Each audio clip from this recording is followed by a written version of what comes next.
What is this subconscious nervous system? Because I think it's really interesting to get into that a little bit more. And I think last time we saw you and spoke with you, you mentioned some of that stuff. You were talking about my cousin, how he was kind of standing in the corner. He wanted to be out of everybody's way. And, you know, you can start to kind of pick apart like who that person is. You're like, okay, he's probably a dad.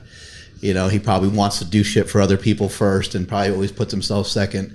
Maybe that's why his health is compromised. It's like really strange, right? You can start to analyze. Like if you were to tell all three of us individually to jump over that couch, I would probably be like, huh? Like I would need a second. Andrew might be pretty reserved, but Nsima, he's going to be like, oh yeah, that sounds. You didn't even say he was almost going to do it. Yeah. You didn't even ask. Sounds like a good challenge. He was like, what do you want me to do? I'll jump over the couch and go through the wall. Yeah. You know, so is that some of the stuff that you're kind of talking about? Like somebody having like kind of this almost awareness? Like I would try to stall you a bit if you were like, hey, Mark, jump over this couch.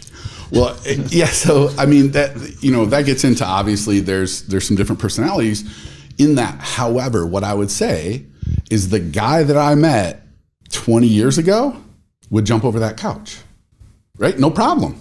I mean, see it, right? Yeah. So what's the difference? You're still the same guy.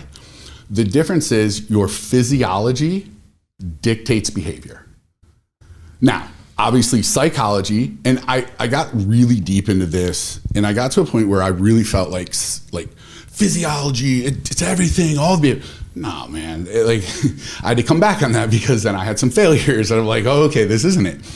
It really is this yin and yang where your physiology does drive a lot and predict the patterns of your behavior, but you can still change that physiology through behavior. And that comes through, positive affirmations, what you believe, all these pieces. However, when you start working on that physiology piece, you can actually change the psychology piece much quicker, because here's how I'll explain that.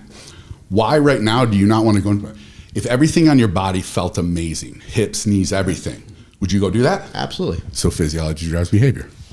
It's not a personality thing. It's how my body feels thing. Because what's the number one thing? So what does your body want to do more than anything? I'm trying to think, like, for me, I'm trying to think, okay, my left hip has been hurting forever and my right knee. So like, which leg am I going to try to propel myself over the fucking couch? I know I can jump over the couch. Like, I don't have any doubt about that part of it. Yeah. It's the landing, or the aftermath. It's not falling out the window that hurts. It's the landing. Yeah. And to answer your question, I just would say protect itself. Survive. That's survive. it. Okay, No. Protect itself is the same as survival. That's 100%. Your body just wants to survive. So it doesn't matter if we're talking about jumping over that couch, or if we're talking about, having a conversation that's a crucial conversation with your wife or an employee. Like, it's all just accomplishing something. How you accomplish that is influenced very largely by your physiology, but that all happens in the unconscious nervous system.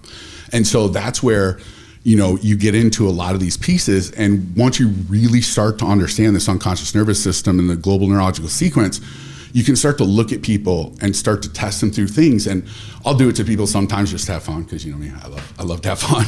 And so to me, like, if you're taking yourself serious, like I told you, like, I'm basically a 5-year-old. I have a 7-year-old, and dude, we love life because we are right there, right? Like, when he gets 10, I'm scared because he might be a little too mature for me, right? So, but for me, I'll do that with people where, I was visiting a friend out in San Diego, and she brought me over some friends, and they were like, oh yeah, we're really into some of this stuff. So then I was like, all right, let me test some things, boom, boom, boom. And they were about to get married.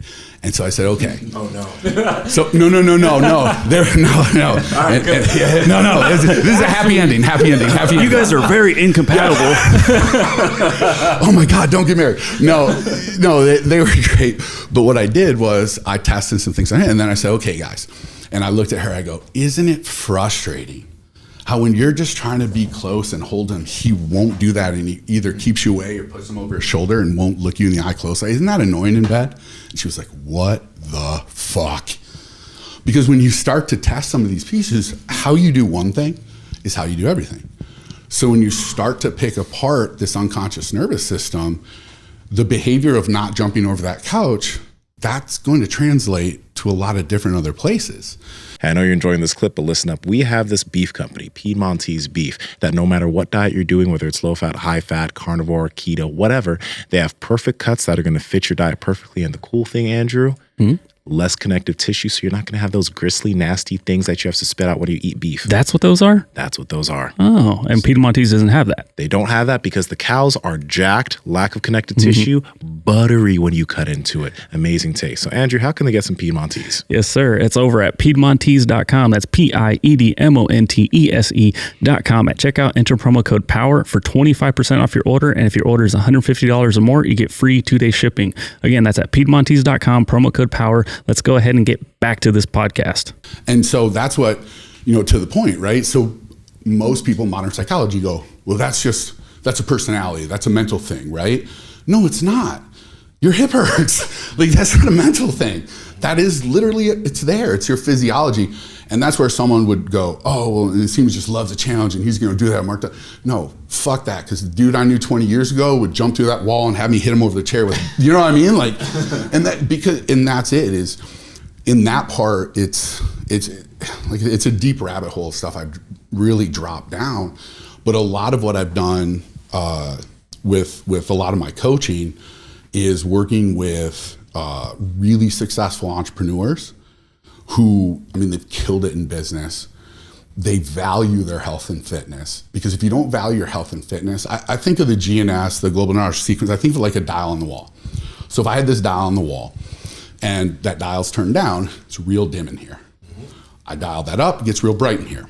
Well, the light bulbs all have the potential to be really bright, but that dial. So that GNS is a dial on the wall. Well, like I said, all these pieces affect it.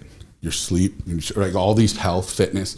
And so that dial, if someone's not taking care of their sleep, they're drinking all the time, eating awful, not doing fitness, well, that GNS job, it's a 2. So they don't need somebody who has a deep understanding of that.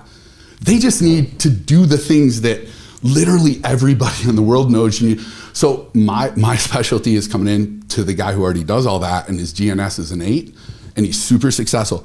However, there is one place in his life or her life that no matter how hard they try, no matter how many books they read, no matter how many consultants they bring in, they can't get that part of life where they want.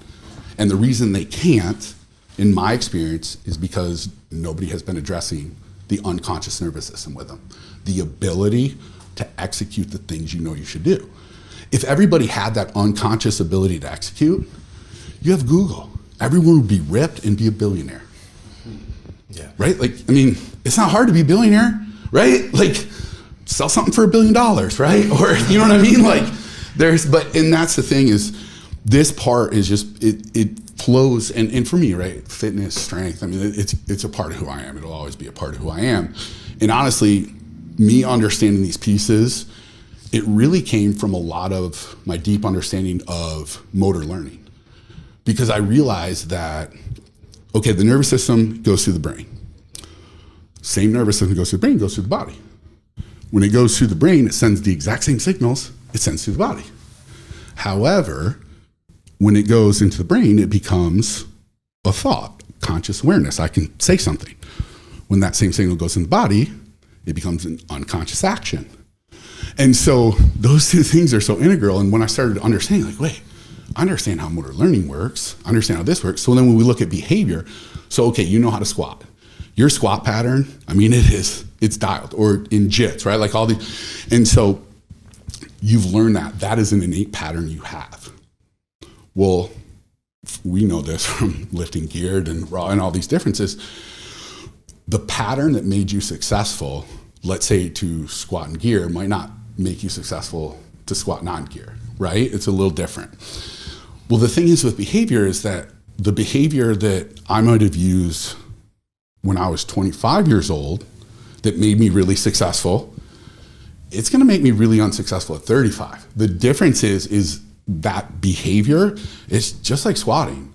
Once the pattern gets ingrained, that pattern's there. My body's like, oh, that makes, because we want to survive. So we go to patterns that either keep us safe, and this is the one no one talks about. Everyone talks about like, oh, trauma's trapped in the body, and 100%. Success gets trapped in the body too. So like no one talks about that, but success experiences are just as powerful as trauma. So there's an old quote, right? rowing the boat is successful across the river. Carrying the boat up the mountain isn't. And so what got you someplace isn't going to get you to the next. And that's where I really see the gap in what we're doing today as far as that behavior or weight loss or any kind, whether it's like you just sold a business for whatever, but you know what? You have shitty relationships with your kids and you want to change that, but you just haven't been able to, right? Because what it took you to get successful and build that huge business, that you learned that like having those relationships, you sacrifice some of those things. And now you're like, okay, I don't know how to do this because I've only been successful in this.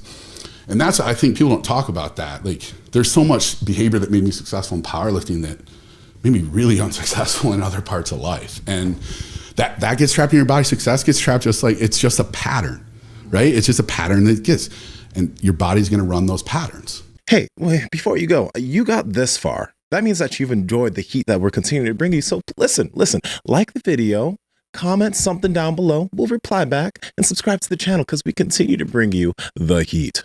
Seriously, do it. Love you. Bye.